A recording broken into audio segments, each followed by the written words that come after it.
मेरे प्यारे साथियों, परीक्षा पे चर्चा के इस महत्वपूर्ण एडिशन में आपका बहुत बहुत स्वागत है।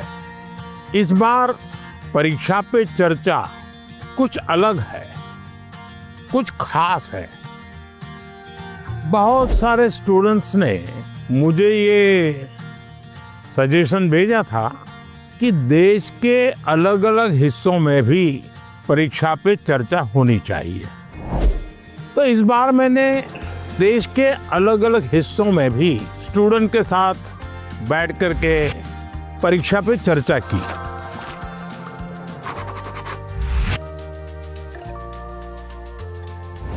इस स्पेशल एपिसोड में आप यही देखने जा रहे हैं। तो सबसे पहले चलते हैं तमिलनाडु के कोयम्बटूर। तमिलनाडु के स्टूडेंट्स की एनर्जी, उनकी क्यूरियोसिटी ने मुझे बहुत प्रभावित किया। आइए देखते हैं। बड़ा कम तो आप लोगों को कुछ खाने पीने को मिला कि नहीं?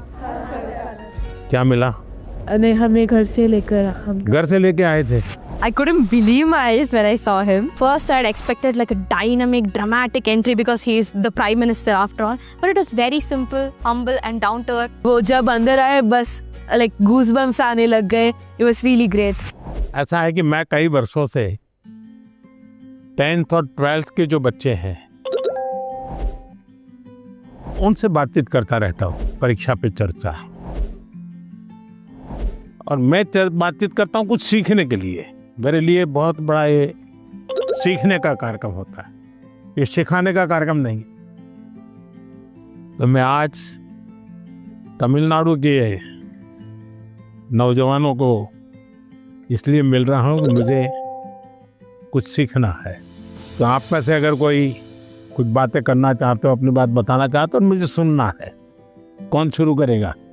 छवि जैन है मेरा नाम। मुझे स्टार्टअप करना है, तो मुझे किन किन विषय की जानकारी चाहिए और एजुकेशनल लेवल पे मुझे क्या करना होगा जिससे मुझे स्टार्टअप के लिए मदद मिल सके। आपकी बात एकदम सही है। मैं भी आजकल जब भी किसी नौजवान से मिलता हूँ तो तुरंत कहते हैं स्टार्टअप। पहले आपका ध्यान इस बात पे होना चाहिए कि आप क्या करना चाहते हैं। कुछ स्टार्टअप ऐसे हैं जो सिर्फ टेक्नोलॉजी में इनोवेशन करना चाहते हैं। किसी को लगता है मैं ड्रोन बनाऊं, किसी को लगता है कि मैं घर में बिजली की व्यवस्था ऐसी खड़ी कर दूं। अपने किसी 4 दोस्तों को देख जानती होगी जो टेक्नोलॉजी में एक्सपर्ट हैं। एक आध दोस्त है फाइनेंस में एक्सपर्ट है। चलो 4 लोगों की टोली बना दे, साइड में अपन स्टार्टअप शुरू करते हैं। जरूर नहीं कोई स्टार्टअप के लिए कोई 25 साल की उम्र चाहिए, आप कभी भी शुरू कर सकते हैं। छोटे छोटे स्टार्टअप से भी काम शुरू हो सकता है। तो मैं समझता हूँ कि अगर आपकी रुचि है तो बहुत अच्छी बात है। कुछ स्टार्टअप चलाते हैं, तुमको मिलने जाना और एक प्रोजेक्ट रिपोर्ट बनाओगे, उनको बताना चाहिए मैं तो स्कूल से हूँ, मैं स्कूल का प्रोजेक्ट बना रहा हूँ। तो वो छुपाएगा नहीं, आपसे बताएगा। तो धीरे धीरे आपको ज्ञान भी मिलेगा कैसे कर सकते हैं। सर, हमेशा मुझे ये डर रहता है कि कहीं मैं पढ़ाई में ज़्यादा फोकस करूँ तो मैं अपनी पैशन खो दूँ। अगर मैं अपने पैशन पे ज़्यादा फोकस करूँ तो मेरी पढ़ाई छूट जाएगी। दोनों के बीच में बैलेंस कैसे लाऊं? देखिए, पहली बात है कि 2 अलग चीजें ऐसा आप मानते क्यों हैं? दोनों उपयोगी हैं। जैसे मान लीजिए आपको आर्ट का शौक है? और आपने साइंस का कोई विषय पढ़ा और उसमें कोई लैब की चर्चा है और कुछ केमिकल मिलाने की चर्चा है। तो आप ऐसा कीजिए, कागज लीजिए, लैब बनाए, कागज पे पेंटिंग कर लैब बनाए। फिर जो केमिकल पढ़ने के थे हर बोतल में केमिकल का नाम लिखे। फिर आप पढ़ने में आया था कि भाई इस केमिकल को मिलाने से ऐसा कलर बनता है, तो एक दूसरा चित्र बनाइए, उस पॉट के अंदर वो कलर। तो आपको चित्र का काम भी हो गया और आपको वो लेसन भी याद हो गया। यानी एक साथ दोनों चीजें बहुत अच्छी तरह से आप कर सकते हैं। आपके थकान को उतरने के लिए भी एक प्रकार से आपके पास जो कला है, क्राफ्ट की जो कुछ भी आपकी सीखने की इच्छा है, वो आपको मदद कर सकती है। डेली या सप्ताह में 2 दिन आधा घंटा इसके लिए दो। समाज जीवन में जिसकी जरूरत है वो शिक्षा तो करनी है, लेकिन जो व्यक्ति के जीवन में उपयोगी है वो आप इससे कर सकती हैं। हमारा देश भी 2047 में डेवलप्ड राष्ट्रों के साथ एक होने वाला है। मेरा प्रश्न क्या है कि हम नवयुवक इसे हासिल करने के लिए क्या कर सकते हैं? मुझे अच्छा लगा कि मेरे देश के 10th 12th के बच्चों के मन में भी 2047 विकसित भारत का ड्रीम है। ये मेरे लिए बहुत बड़ी खुशी की बात है ना। आज मुझे अब मजा आएगा। वाह, देखिए ये चीज है ना। अब 2047 में विकसित भारत यानी क्या है? आपने कभी सिंगापुर के विषय में सुना होगा। सिंगापुर एक जमाने में एक मछुआरों का छोटा सा गांव था, उसमें से आज इतना बड़ा बन गया। तो ली कुआन यू कहते थे कि भाई अगर हमको डेवलप कंट्री बनना है तो हमें अपनी आदतें डेवलप कंट्री के लोगों की होती है वैसी बनानी पड़ेगी। हमें थर्ड वर्ल्ड कंट्री की तरह कहीं पर भी कूड़ा कचरा फेंक दिया, कहीं पर थूक दिया, ये नहीं चल सकता। सिर्फ कहीं जाना है, भाई यहाँ पर रेड लाइट है, मुझे स्कूटर खड़ा कर देना चाहिए। अब छोटी सी चीज है कि भाई हम परिवार में तय करेंगे कि हमारे घर में खाने के बाहर कुछ भी जूठा नहीं छोड़ेंगे। बताइए, सब लोग ऐसा करें तो कितना खाना बचेगा, कितना बड़ा फायदा होगा। तो एक नागरिक के नाते मैं अगर इन चीजों का जीवन में ठीक से पालन करूं तो मतलब कि मैं विकसित भारत के लिए कंट्रीब्यूट कर रहा हूं। अब जैसे वोकल फॉर लोकल, मैं मेरे देश की चीजें खरीदूंगा। मैं भारत में जो चीजें बनी उसको लूंगा। जैसे मैं कहता हूँ मेड इन इंडिया। अब कुछ लोग, पैसे वाले लोगों को लगता है दुबई में जाके शादी करेंगे। वाह, हिंदुस्तान में क्या कमी है भाई? हम सब देश के नागरिक छोटी छोटी चीजों को करें, हम जरूर विकसित भारत बनाने में अपना दायित्व निभा सकते हैं, हम कंट्रीब्यूट कर सकते हैं। He was shocked that, oh my God, a student is actually concerned about this, and he told us that it's the small steps that matter, not the large ones.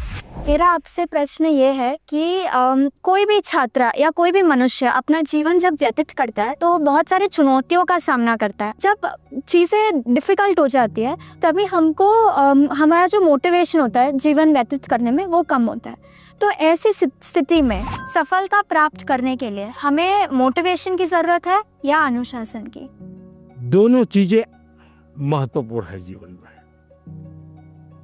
अगर अनुशासन है ही नहीं तो कितना ही इंस्पिरेशन होगा तो वो इंस्पिरेशन क्या काम का आएगा? मान लीजिए एक किसान है, उसको प्रेरणा मिल रही है, बगल वाला किसान बहुत फसल कर रहा है, इंस्पिरेशन है कि यार उसकी तो 1 एकड़ भूमि है, मेरी तो 4 एकड़ भूमि है, वो ज्यादा कमाता है, मैं कम कमाता हूं, तो उसको इंस्पिरेशन तो वहां से मिलता है। लेकिन ये बारिश के पहले जोतना चाहिए, वो सोचना नहीं, देखेंगे अब हफ्ते के बाद करेंगे। अगर खेत जोतेगा नहीं और बारिश आ गई फिर वो कुछ भी करे, उसकी तो हालत खराब ही रहेगी। तो उसके अंदर वो डिसिप्लिन नहीं था। इंस्पिरेशन था कि मैं उसकी जितनी कमाई करूं, लेकिन डिसिप्लिन नहीं थी। भाई मुझे इस समय के पहले खेत जोत के रखना चाहिए, बीज की जरूरत है ला करके रखना चाहिए, बीज को तैयार करने का काम करना चाहिए, तो डिसिप्लिन नहीं था।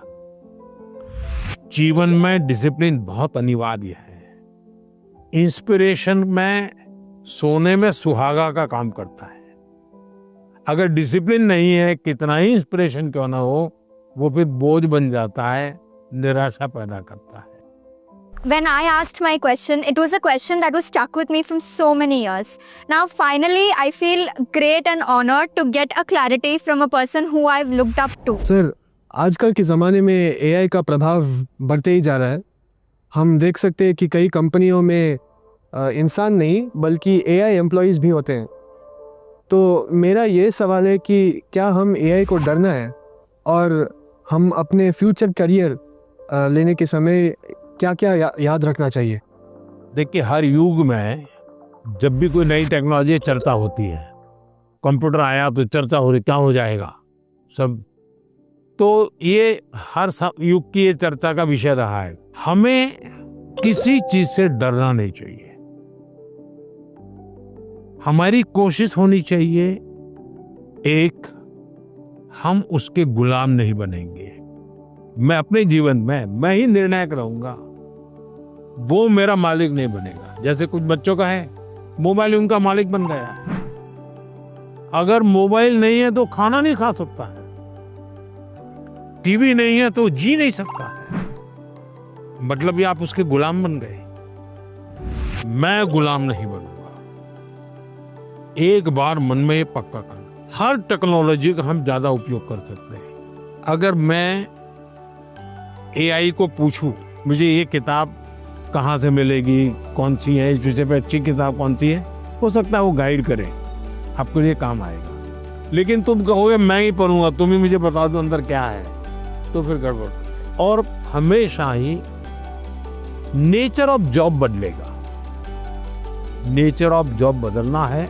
और पहले भी जब बैलगाड़ी में लोग जाते थे तो एक प्रकार का जॉब था, अब वो हवाई जहाज में जाने लगा तो बहुत कुछ बदल गया, लेकिन जीवन तो चलता रहा। तो मैं समझता हूँ हमने टेक्नोलॉजी को समझना होगा, खुद का विस्तार करना होगा, उसमें उस टेक्नोलॉजी की ताकत को जोड़ना होगा, हमारे कामों में वैल्यू एडिशन करें। अगर ये होता है तो मैं पक्का मानता हूँ कि कितने ही उत्तम से उत्तम टेक्नोलॉजी क्यों ना आए, हमें उपयोग होने ही वाली है, हमें डरने की जरूरत नहीं है। I never believed I would be the one to be chosen to have such a gracious occasion with our Prime Minister. It was a really great experience. I am completely overwhelmed and it felt surreal. It felt like a family more than a Prime Minister. साथियों, कोयम्बटूर के हमारे युवा साथी पढ़ाई के साथ साथ AI, startup और फ्यूचर की टेक्नोलॉजी को लेकर बहुत जागरूक है। और मैं कह सकता हूँ यही तो है युवा भारत की युवा सोच, जो विकसित भारत 2047 के संकल्प को नीत नई मजबूती दे रही है। साथियों, परीक्षा पे चर्चा का मतलब ही है साथ बैठकर बात करना और एक दूसरे से सीखना। और इसी सिलसिले को आगे बढ़ाते हुए हमारी चर्चा कुछ हफ्तों के बाद कोयम्बटूर से निकल करके छत्तीसगढ़ की राजधानी रायपुर पहुंच गई। वहां भी बच्चों से मेरी बहुत दिलचस्प बातें हुई और मैं कह सकता हूं सिर्फ बातचीत नहीं, बहुत मजेदार चीजें खाने का भी मौका मिल गया। आप भी इसका आनंद लीजिए। लोग यहाँ आने के लिए मौका मिल गया तो Yes, sir. बताइए। हम स्टूडेंट्स को भी एग्ज़ाम्स के बाद वेकेशन से जाने का बहुत मन करता है, तो आप इंडिया में कोई ऐसी 5 जगह बता सकते हैं जहां हम भी जा सकें? आप जिस तहसील में से हो, कौन सा तहसील है आपका? सर मैं रायपुर से। रायपुर से। रायपुर तहसील में कौन कौन सी चीजें हैं, इसका जरा लिस्ट बनाओ। 1 घंटा लगेगा, 2 घंटे लगेंगे, जाऊंगा। फिर लिस्ट बनाओ जिले में कौन से हैं जो देखे नहीं हैं, फिर तय करूं मैं राज्य में कौन से हैं, छत्तीसगढ़ में ऐसी कौन सी जगह मैं गया नहीं हूं। हमें कहीं पर भी जाए स्टूडेंट के रूप में जाना चाहिए, तब टूरिज्म का मजा आता है। रेल के डिब्बे में जाना और साथ में खाना भी ले जाना, देखना चाहिए कैसा अनुभव होता है, भीड़ होती है, क्या होता है, लोग बातें करते हैं, क्या करते हैं, इसका एक आनंद होता है, जीवन में सीखने को मिलता है। भारत इतनी विविधताओं से भरा हुआ है, एक जिंदगी भी कम पड़ जाए देखने के लिए। सर, मेरा प्रश्न आपसे यह है कि कभी कभी हम एग्जाम के दौरान रिवीजन नहीं कर पाते हैं, जिससे हमारा मन अशांत हो जाता है। तो सर, हम अपने मन को शांत कैसे करें एग्जाम के दौरान भी और एग्जाम हॉल में जाने से पहले की? 1 वीक देख लीजिए परीक्षा के पहले का, सभी चीजों को अपने ऊपर नीचे तो कर ही लिया होगा। आप मान के चलिए आपने जो सुना है, आपने जो पढ़ा है, वो बेकार नहीं गया है, कहीं ना कहीं तो स्टोरेज है ही है वो। आप शांत मन से बैठ लीजिए, चिंता मत कीजिए, जैसा पेपर आता है देख लीजिए। दूसरी चीज, आप अच्छा विद्यार्थी बनना है ना, आपको उस विषय पर ग्रिप होनी चाहिए ना, तभी तो अच्छे विद्यार्थी बनोगे। सब्जेक्ट पर ग्रिप कैसे आएगी? एक अच्छा खिलाड़ी कैसे बनता है? निरंतरता बनाए रख, डिसिप्लिन में रहता है, रूटीन में चलता है। सबसे बड़ी बात है वो लगातार कंपटीशन करता रहता है, गिरता है, पटकता है, हारता है, जीतता है, करता है, उसमें से वो खिलाड़ी बनता है। ठीक है, आपको मैं एक सुझाव देता हूं, आप करिए। आपके क्लास में कुछ विद्यार्थी होंगे, आपको लगता है जरा पढ़ने में थोड़ा कम है, ऐसे तो होते ही हैं, हाँ? ऐसे एक आध को आप दोस्त बनाइए, ये टेक्निक बहुत कायम आएगी आपको। उसको कहो कि मैं आज तुझे मैथ सिखाना चाहता हूँ। अब उसको मैथ सिखाने के लिए आप जो मेहनत करेंगे, दिमाग फोकस करेंगे, आपका मैथ्स पक्का होगा कि नहीं होगा? मैं ताइक्वांडो खेलती हूँ और मैं आगे चल के स्पोर्ट्स पर्सन बनना चाहती हूँ। अपनी स्टडीज़ और स्पोर्ट्स को बैलेंस करके कैसे रख सकती? शिक्षा की जीवन में भी जरूरत है, समाज जीवन में भी जरूरत है। इसको अंडर एस्टिमेट नहीं करना चाहिए। ये गलती कभी मत करना कि खेल में मैं बहुत अच्छा हूँ इसलिए मुझे पढ़ने की जरूरत नहीं है, लेकिन शिक्षा ही सब कुछ कर लेगी ऐसा नहीं है। आप में हुनर है, जो भी है उसको डेवलप करना चाहिए। खिलाड़ी बनने के लिए खेले वो एक विषय है, लेकिन जिंदगी में खेल होना चाहिए, ये भी बहुत जरूरी है। जिंदगी खेल होने से बचाना है तो जिंदगी में खेल होना चाहिए। खेलना भी है, खेलूंगा तो खिलूंगा, और पढ़ना भी है ताकि और लोग कहें नहीं कि इसको कुछ पढ़ना उड़ना आता नहीं इसलिए मैदान में रहता है। नहीं, पढ़ने में भी मैं पावरफुल हूँ, खेलने में भी पावरफुल। वो जो भी बताए उसको मैं अपने लाइफ पे इम्प्लीमेंट करने का कोशिश करूँगी, और मैं लफ्ज़ों में बयान नहीं कर सकती आज जो भी हुआ। सर मेरा सवाल ये है, जैसे कुछ सालों पहले आपने स्वच्छ भारत स्टार्ट किया था, हमारा नया रायपुर भी डेवलपमेंट की ओर जा रहा है, तो हम एज अ स्टूडेंट उस डेवलपमेंट के लिए या अपने इन्वायरमेंट को प्रोटेक्ट करने के लिए क्या कंट्रीब्यूट कर सकते हैं? प्राकृतिक संपदा को बचाने का हमारे स्वभाव में आना चाहिए, और धीरे धीरे हमें लोगों को जोड़ना चाहिए। अब जोड़ते रहते हैं तो बदलाव आता है। खुद के जीवन में कुछ नियमों का अगर हम पालन करते हैं, जैसे अब पानी, मुझे बताइए कि मैं ब्रश कर रहा हूँ और पानी बह रहा है। अरे भाई तुम ब्रश कर रहे हो तो पानी तो बंद करो, जब मुंह धोओगे तब पानी लेना। छोटी छोटी चीजें होती हैं। एक बार मैं एक गांव की यात्रा कर रहा था, दूर से मैंने देखा कि एक जगह एकदम से जंगल जैसा लग रहा है, हरी भला। क्या है बोले तो स्कूल है, तो सब इतना सूखा है, ग्रीन है। वहाँ एक टीचर थे, उस टीचर ने ये जो पेट्रोल पंप होता है, वहाँ जो ऑयल के कैन वगैरह होते हैं वो इकट्ठे करते थे वो, और बच्चों को कहते थे कि तुम्हारे घर में वो जो पानी होता है जिसमें खाने का कुछ अंश होता है, वो इस बोतल में रोज़ खुला होगे तब भर करके आना। तो सारे बच्चे वो बोतल भर के या जो उनको कंटेनर दिया है वो भर करके आते थे, और उन्होंने वहाँ पेड़ लगाए थे। हर बच्चे को एक पेड़ दे दिया गया था। वो जो पानी ले आता था वो उसमें डालना होता था उसको। फर्टिलाइजर का भी काम करता था, सब्जी वब्जी के टुकड़े होते थे। उसके कारण वो पूरा स्कूल को चारों तरफ एकदम से ग्रीन बन गया था। एक टीचर ने इतना बड़ा परिवर्तन लाया। मानवीय रूप से व्यवहार करे तो बदलाव शुरू हो जाता है। छोटी चीजें हैं, हम आराम से कर सकते हैं। समाज का वातावरण हमारे स्वभाव में आना चाहिए। आप इतने साल से देश को संभाल रहे हो, देश के लीडर हो, तो आप फ्यूचर जनरेशन से, हम बच्चों से ऐसी कौन सी क्वालिटी एक्सपेक्ट करते हो कि हमारे अंदर आनी चाहिए एक लीडर के रूप में? ऐसा लीडर बनना है कि लीडर बनना है? दोनों बनना है। देखिए, पहले लीडर बनिए। जो काम है मन में तय करिए, कोई करे या ना करे मैं करूँगा।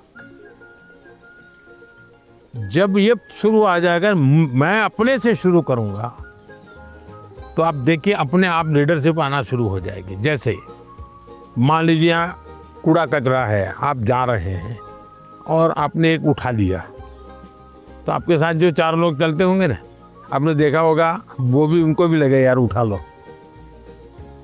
मतलब आप लीडर बन गए कि नहीं बन गए। अच्छी चीज़ है, हमें अपने आप को हमेशा लीडर रोल में तैयार करना चाहिए। ये अच्छा विश्वास है, विचार भी अच्छा है।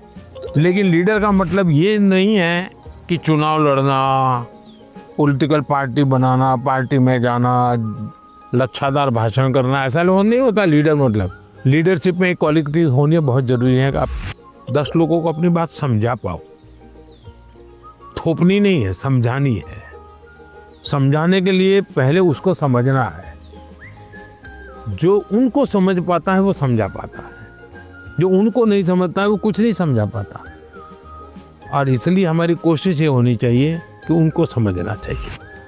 उन्होंने बहुत अच्छे से बताया कि किसी के अंदर एक लीडरशिप क्वालिटीज़ होती है अगर वो किसी चीज़ के लिए रिस्पॉन्सिबल हो रहा है। If I would describe this whole then I would say सपना। मैं प्रधानमंत्री से मिली। I am very lucky. बहुत अच्छा था, मतलब ऐसा एक्सपीरियंस जो लाइफ में बहुत कम लोगों को मिलता है।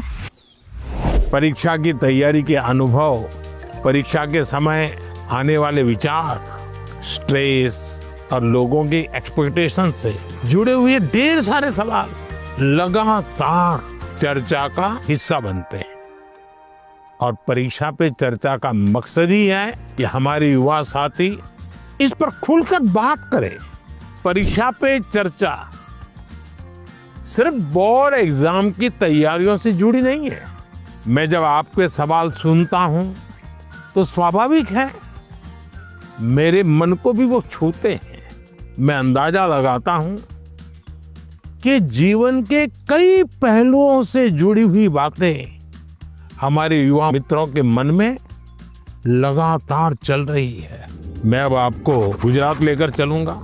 वहां के बच्चों ने और विशेषकर ट्राइबल बेल्ट के मेरे आदिवासी बच्चों ने जो सवाल पूछे, और उन्होंने तो मुझे सचमुच में हैरत में डाल दिया था।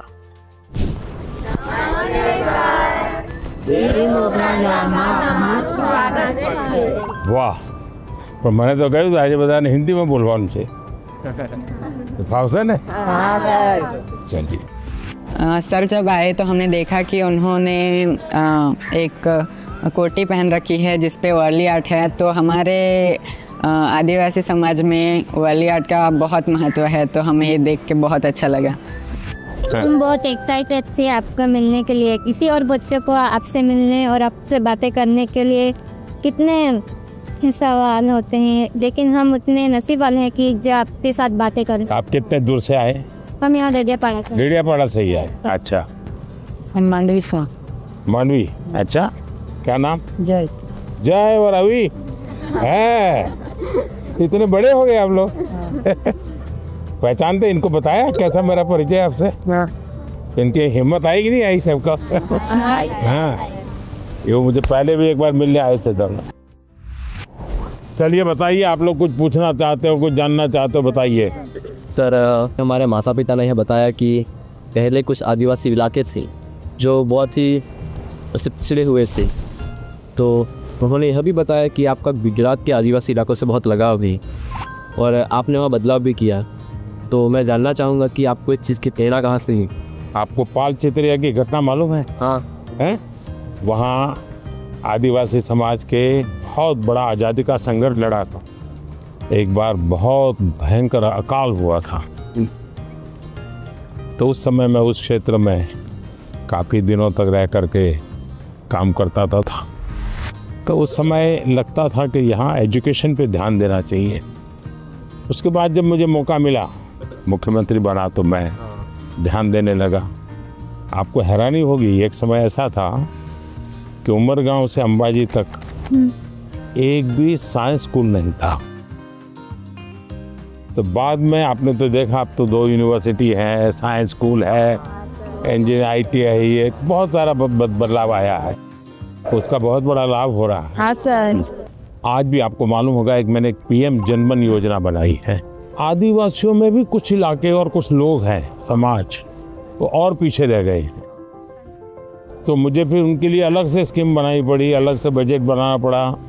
तो मुझे तब से लगता था कि हम शिक्षा पर जितना ज़्यादा बल देंगे उतना बहुत तेजी से विकास होगा। दूसरा मेरे मन में था पूरे आदिवासी बेल्ट उमरगाम संभाजी पूरा हाईवे बनाया है, तो विकास के लिए इंफ्रास्ट्रक्चर की बहुत ज़रूरत होती है, लोग भी आना जाना शुरू करते हैं, तो उस दिशा में ध्यान दिया। मेरा आपसे यह प्रश्न है कि पहलगाम हमले के बाद हमारे घर में सब चर्चा कर रहे थे कि अब आगे क्या होगा, पूरा देश आपकी ओर देख रहा था। फिर ऑपरेशन सिंदूर हुआ और हमारे देश की सेना ने जीत हासिल की। तो ऐसे संजोग में आपने अपने तनाव को कैसे हैंडल किया? हम तो सिर्फ परीक्षा के तनाव से। आप लोगों को परीक्षा का तनाव आ जाता है। जब आप पुरानी परीक्षा के दिनों को याद कीजिए, अगर पुरानी परीक्षाओं को याद करेंगे तो आपको लगेगा हाँ यार जब गया तब तो टेंशन था, लेकिन जब करके आ गया तो कुछ नहीं था। ऐसा होता है कि नहीं? होता है। परीक्षा के लिए सबसे अच्छी चीज होती है कि आप पेपर सॉल्व करने की आदत डालें, लिखने की। ज्यादातर लोग क्या करते हैं, पढ़ते हैं। यस, अगर खुद इस प्रकार से आप प्रैक्टिस करते रहते हैं तो मुझे पक्का विश्वास है कि आपको कभी भी तनाव नहीं आएगा। हम क्या करते हैं पूरे दिन किताब, अरे कभी हंसो है। दूसरा सबसे बड़ी चीज है जो आज लोगों को ध्यान में नहीं है, वो है नींद। अच्छी नींद लेनी ही चाहिए।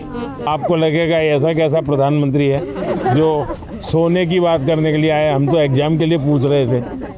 लेकिन वो नींद इतनी पूरी लेते हैं तो बाकी समय आपका बहुत ही फ्रेश, नए विचार, नए आइडिया, मन बहुत प्रफुल्लित रहता। हाँ सर, हम डॉक्टर या कभी इंजीनियर या कभी अफसर बनना चाहते हैं, तो हमें आगे बढ़ के अपना करियर कैसे चूज करना चाहिए सर? अगर आपने एक महीने में 10 चीज़ अलग अलग बता दी तो घर वाले क्या कहेंगे, इसका तो कोई ठिकाना ही। ये तो अच्छी चीज़ है कि आपको कुछ किसी को देख के लगा मैं भी ऐसा बनता तो क्या होता। अगर ये हमको करना है, जो व्यक्ति बहुत बड़ा बन गया है वो बड़ा बनने की इच्छा होना बुरा नहीं है, लेकिन वो बड़ा बना है तहीं से अपने को जोड़ो मत। कहाँ से शुरू किया था, अगर आपका ध्यान उस पर होगा तो फिर अगर हाँ यार यहाँ से चलो मैं शुरू करता हूँ। कोई कहेगा कि मैं क्रिकेटर बना, लेकिन जब मैं 8वीं कक्षा में था तो सुबह 4 बजे उठ करके साइकिल चला करके स्टेडियम तक जाता था और फिर मैं 2 घंटे प्रैक्टिस करता था। तो फिर तो मैंने कहा अच्छा इतना मेहनत करना पड़ता है, चलो मैं शुरू करता हूँ। अभी तो क्या लगता है देखिए यार सेंचुरी लगा दी, फोटो छप गई। तो सपनों के लिए जीना सीखे, सपनों के अनुकूल जिंदगी बना, लेकिन शोर अगर मचाए तो सफलता शोर मचाए। हाँ, जैसे ही आप नंबर 1 आ जाएंगे तो सफलता शोर मचाएगी नहीं मचाएगी? पूरे स्कूल को पता चलेगा या नहीं चलेगा? चलेगा। पूरे गांव को पता चलेगा या नहीं चलेगा? चलेगा। तो हमारी कोशिश ये होनी चाहिए। सर ने जो बातें कही, जो मैंने सुनी, सब मैंने अपने जीवन में आगे बढ़ने के लिए और आगे बढ़ के कुछ बनने के लिए सब अपने लिए सोचा। आइए सर, अब हम ले सकते हैं हमारे कल्चर से रिलेटेड कुछ चीज़ें दिखाने। सर, ये है वारली पेंटिंग्स है, जो एक कार्डबोर्ड बनाते हैं उससे ऐसे पेंटिंग करते हैं। ये सभी वो चीज़ें हैं जो हमारे कल्चर से रिलेटेड है। सर, हमने आदिवासी काफ़ी जो आदिवासी है उनके कलाकृतियों को रिप्रेजेंट किया है, जैसे कि चित्रकला है, ये लिपन आर्ट, ये जो मैंने बनाया ये है पिथुरा आर्ट। खुद बनाए हो? यस सर, आपके लिए ये बनाया। क्या नाम आपका? किशन है सर। ये आपकी हैंड राइटिंग है? Yes sir. अरे वाह, थैंक यू सर। कितने बढ़िया है भाई। घर की दीवारों पे ये बनाए हैं और उनकी पूजा भी करते हैं। वाह, तो आप तो बड़े आर्टिस्ट हो गए भाई। हाँ सर। मुझे बहुत अच्छा लग रहा है कि हमारे भारत देश के वड़ा प्रधान ने मेरी पेंटिंग्स ली है, और सर ने भी बहुत अच्छी तरह के हमारे साथ, जैसे हम खुद फ्रेंड्स के साथ बात कर रहे हैं ऐसा फील हो रहा था। एग्जाम से ये सवाल है कि आपकी लाइफ में आपके टीचर्स का क्या रोल था? बहुत रोल था। जैसे मैंने बताया, ये मेरे टीचर हमें डेली कहते थे कि आप लाइब्रेरी जाइए, टाइम्स ऑफ इंडिया में ये एडिटोरियल के ऊपर एक वाक्य रहता है, वो अपने उसमें लिख करके आइए, और दूसरे दिन वो उसकी चर्चा करते थे। तो ऐसी बहुत सी चीज़ें थी, जैसे ये जो फिटनेस वाला मामला है, तो मेरे यहाँ एक परमार साहब करके से, जब मैं प्राइमरी में था, वो बहुत आग्रही रहते थे फिजिकल फिटनेस के लिए, सिखाते थे भी थे, और योगा सिखाते थे, मलखम सिखाते थे। हम प्लेयर नहीं बने, लेकिन हमें ये तो समझ आया कि ये शरीर के लिए ज़रूरी है। तो हर टीचर का हर एक के जीवन में, अब दुनिया के कितने भी बड़े महान पुरुष को मिलिए, उसके जीवन से दो बातें जरूर मिलेगी। वो एक वो कहेगा कि मेरे जीवन में मेरी माँ का बहुत बड़ा रोल है, हाँ, दूसरा कहेगा मेरे जीवन में मेरे टीचर का बहुत बड़ा रोल। हर एक क्षेत्र में हमारा देश आगे बढ़ रहा है, तो आप बताएंगे कि हमारे देश से आदिवासी समुदाय के लोग हमारे देश को आगे बढ़ाने में क्या कर सकते हैं? वह देखिए, देश जो आज आगे बढ़ा है ना, वो आदिवासी समाज के कारण ही बढ़ा है। आज देश का पर्यावरण बचा है तो आदिवासी समाज के कारण बचा है। वे प्रकृति की पूजा करते हैं, प्रकृति की रक्षा करते हैं। आज भी हमारे देश की सेना सर्वाधिक देश भर के आदिवासी समाज के बेटे बेटियां सेना में है। आज देश के हर क्षेत्र में अब कोई फर्क नहीं रहना चाहिए, हमारे लिए कोई फर्क नहीं है। हमारे पास तो अब जैसे स्पोर्ट्स में हमारे आदिवासी बच्चे बहुत कर सकते हैं, इनका डेवलपमेंट हुआ, देश का नाम रोशन। आपको मालूम है अभी क्रिकेट महिला टीम जीत करके आई, पता? क्रांति गौड़ नाम की बच्ची है, मध्य प्रदेश से, वो आदिवासी बेटी है, उसने खेलकूद में नाम कमाया है। और वैसे भी हमारे देश के कई खिलाड़ी हैं जो आदिवासी समाज से हैं और उन्होंने बहुत बड़ा नाम रोशन किया है। उसी प्रकार से हुनर, आपके पास इतनी कला है, आप अगर टेक्नोलॉजी सीख लें तो यही सामर्थ्य कितना आगे बढ़ जाएगा। तो एक तो हमें नौकरी के लिए जिंदगी ये नहीं हो सकता, नहीं। सपना तो ऐसा होना चाहिए भाई मैं एक ऐसी जिंदगी जीना चाहता हूँ, उसके लिए मैं जिंदगी को बनाऊंगा। अगर ये हम करते हैं तो हमें बहुत लाभ होगा। गाना गाएंगे, चलिए सुनाइए। नारी तू तपालू रे नारी, जंगलू रे नारी तू तपालू रे नारी, तेरी उत्पाती आए या मोके माता, तेरी तू सताली आए या मोकी माता। हम सबने मिलके उनके लिए गाना गाया जो कि यहाँ मोगी माता के बारे में था। वो कहाँ रहते हैं, कैसे रहते हैं, वो सब था उस सॉन्ग में। हमारी बहुत सारी बातचीत हुई सर के साथ कि कैसे जीवन में हमेशा खुश रहे, सारे स्ट्रेस को कैसे दूर करें, अपने टाइम मैनेजमेंट कैसे करें, और एग्ज़ाम के बारे में भी कैसे मतलब पढ़ाई करें, एग्ज़ाम से डरना नहीं है। पहले तो मुझे खुद पे आंखों पे भरोसा ही नहीं हो रहा था कि पीएम सर हमारे सामने है, पता ही नहीं चला कि टाइम कहाँ चला गया। पे चर्चा का हमारा सफर अष्टलक्ष्मी यानी नॉर्थ ईस्ट भी पहुंचा और गुवाहाटी में परीक्षा पे चर्चा, और वो भी ब्रह्मपुत्रा के उस बहते हुए प्रवाह के बीच मजे से सैर करते करते चर्चा भी चलती रही।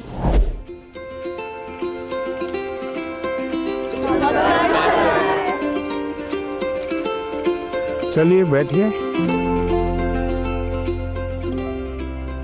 प्रणाम माननीय प्रधानमंत्री जी, हम सभी आपको एक गमछा पहनाना चाहते हैं। जरूर।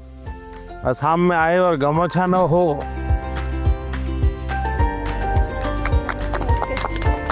वाह। उनका जो प्रेजेंस है ना वो बहुत ही कामिंग है, लाइक रिलैक्स जैसा लग गया। बैठे रहने पर जो एंजाइटी होती है सब निकल गया। उनके साथ एक साथ बहुत बातें की फिर हमने। अच्छा, आप लोगों ने परीक्षा पे चर्चा कार्यक्रम पहले कभी देखा है टीवी? हाँ सर।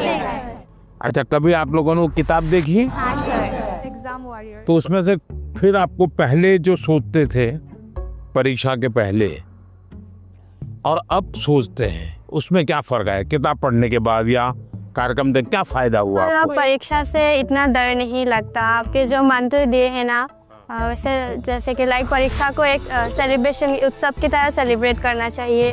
तो अब थोड़ा थोड़ा परीक्षा की तरफ से मतलब डर कम रहा है पर अब। लेकिन डर तो घर के लोग डराते हैं ना। हाँ सर। हाँ? पूछते हैं कि लाइक वो 1 नंबर कहा गया, क्यों काटा 1 नंबर। जीवन में अगर संतोष हो जाता बस बहुत हो गया, अब क्या, तो फिर जीवन में प्रगति नहीं होती। ये जीत तो रहनी चाहिए मन में, लेकिन उसके लिए मैंने मंत्र में एक बात बताई है सर, हमें किसी और से प्रतियोगिता नहीं करना चाहिए। शाबाश। मैंने ये कहा है कि हमने लगातार खुद से कंपटीशन करते ही रहना चाहिए। कोई हमें कहता भी 99 आए, 1 क्यों नहीं आया, ठीक है, उन्होंने कहा बात अलग है। लेकिन खुद को भी पूछना चाहिए कि मेरे जीवन में ये बदलाव क्यों आया, ये कमी क्यों रही, क्या कारण था। अच्छा, आपके मन में कुछ सवाल होंगे तो जरूर पूछिए। मेरा आपसे यह प्रश्न है कि मैंने सुना है कि आप अपने रोज़मर्रा की ज़िंदगी में एक पर्टिकुलर डाइट हेल्दी रहने के लिए फॉलो करके चलते हैं। तो हम छात्र ऐसा कौन सा मैजिकल डाइट फॉलो करके चले जिससे कि हम एनर्जाइज्ड और फोकस रह पाए और हमारा सबसे बेहतर प्रदर्शन आ पाए परीक्षाओं में? हकीकत ये है कि मेरा कोई डाइट का सिस्टम ही नहीं है, क्योंकि मैं पहले अलग अलग परिवारों में भोजन करता था, तो इतना ही रहता था कि मैं वेजिटेरियन हूँ तो वेजिटेरियन खाऊंगा, फिर उस घर में जो होता था वो मैं खाता था। दूसरा, मुझे खुद को कभी पकाना पड़ता था, कभी खिचड़ी पका देता था। खिचड़ी खाते हैं नहीं हम। डाइट आपकी पसंद का होना चाहिए, यानी ऐसा नहीं दवाई की तरह डाइट नहीं खाए। तय करो कि पेट भर के खाना है कि मन भर के खाना है। आप ज्यादातर लोगों के क्या होता है, मना न करे तब तो खाते रहे। अनाज जो है पेट भर के खाते हैं, लेकिन सांस सीना भर के नहीं लेते हैं। यहां उल्टा करना चाहिए। दिन में जब भी मौका मिले एकदम शरीर भर जाए इतना सांस लेना चाहिए। हो सके तो कुछ पल उसको रोकना चाहिए और फिर धीरे से निकालना चाहिए। हम लोग क्या करते हैं, खाना यानी बाकी 50 कामों में शरीर को सबसे आखिरी प्रायोरिटी देते हैं, लास्ट प्रायोरिटी। अच्छा, आप में से कितने लोग हैं जिन्होंने नियम बनाया कि हम सूर्योदय देखेंगे या नहीं देखेंगे? ऐसे कितने? सनराइज। ये शरीर को ये चीजें एक ताजगी देती हैं, एक एनर्जी देती हैं। इनको हमने आदत बनाई है, शरीर को सबसे पहले प्रायोरिटी दिलाती। सर, अक्सर हमारे माता पिता हमारे दोस्तों के साथ हमारी तुलना करते हैं, परंतु उससे ज़्यादा दबाव हम पर तब पड़ता है जब हमारे अपने घर वालों या भाई बहनों से तुलना की जाती है। तो ऐसी परिस्थिति में हमें क्या करना चाहिए? मान लीजिए कह दिया पिताजी ने कि देख तेरी बहन के अक्षर कितने बढ़िया है, उसके हैंडराइटिंग कितने अक्षर है, तो अच्छा व्यक्ति क्या करेगा? उस बहन को कहेगा बहन मुझे सिखाओ ना, मैं कैसे हैंडराइटिंग अच्छा बनाऊं। दूसरा क्या करेगा? बस ये माँ पापा माँ को बहन ही अच्छी लगती है, उसके हैंडराइटिंग अच्छे लगते, मैं इतनी मेहनत कर रहा हूँ देखते नहीं है।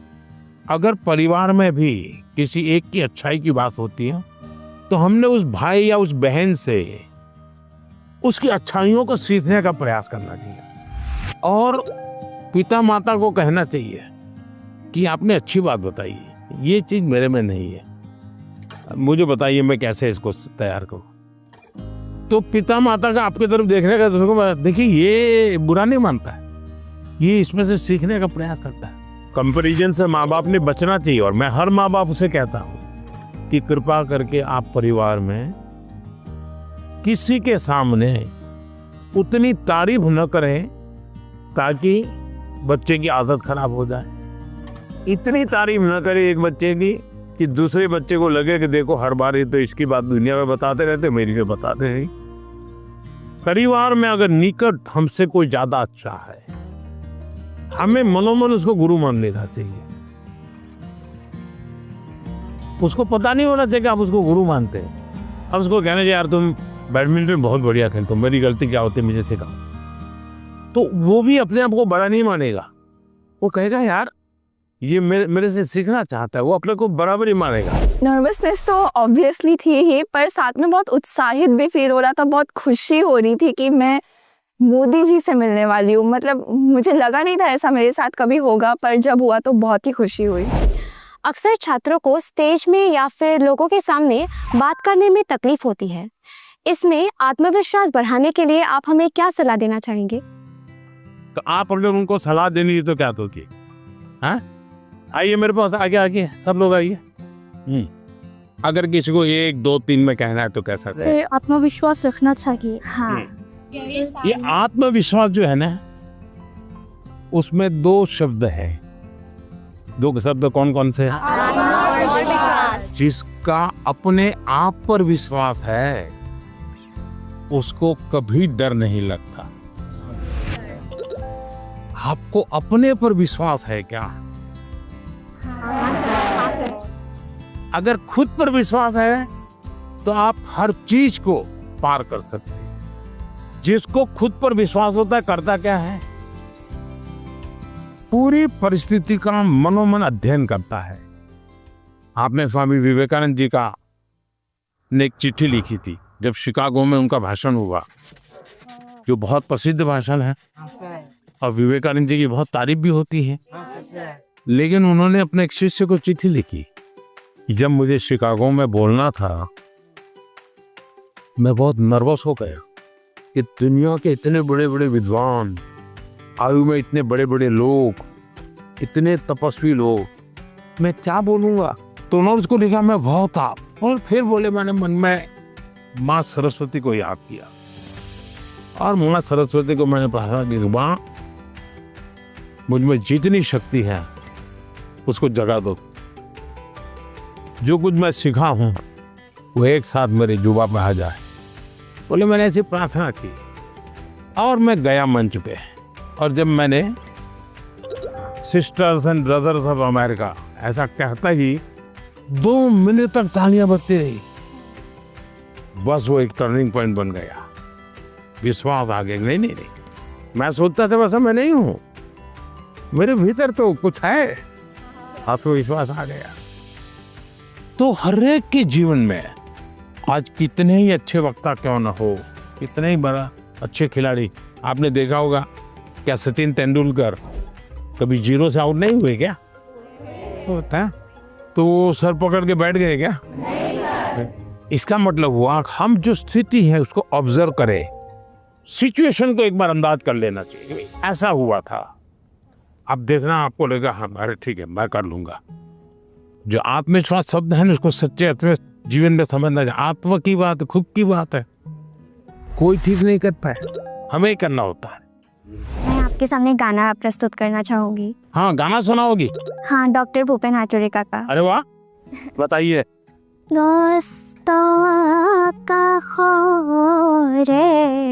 সপোন ৰহত ভাঙি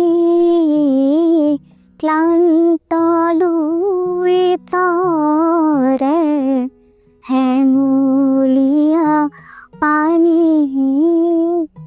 वाह। हमारे गांव में हमारे घर के पास माईजान टी स्टेट है। वहाँ पर मेरी मामी 8 सालों से चाय पत्ती तोड़ने की काम देखती है। तो आप चाय बागान से है? आप पढ़ती हैं अच्छी तरह, माँ पढ़ाती है और चाय का भी काम करती है। तो क्या लाई हो? आपके लिए चाय पत्ती लाई। तो मुझे चाय बनानी होगी। हैं? चलिए बहुत बहुत धन्यवाद। आपकी माँ को हमारा प्रणाम कह देना। मैंने कभी सोचा ही नहीं था कि टी गार्डन का लड़का होकर मैं प्रधानमंत्री जी से मिल पाऊंगा। मुझे विश्वास ही नहीं हो रहा है कि मैं प्रधानमंत्री जी से मिल पाया। इतना जनरेशन गैप होने के बाद भी जब वो हमारे बातों को समझते हैं, मतलब बहुत अच्छा लगा। आपने देखा कि कैसे एग्जाम की बात तो हुई ही, साथ ही लोकल संगीत, असम की चाय, वो भी परीक्षा पे चर्चा का यादगार हिस्सा बन गई।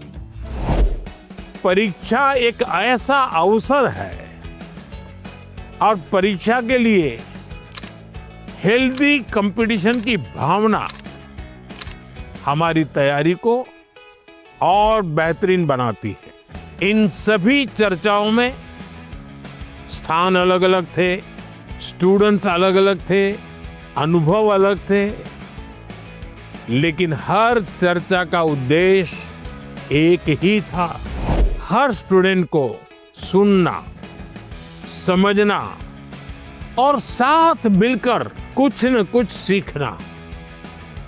आप सभी को मेरी बहुत बहुत शुभकामनाएं। बहुत बहुत धन्यवाद।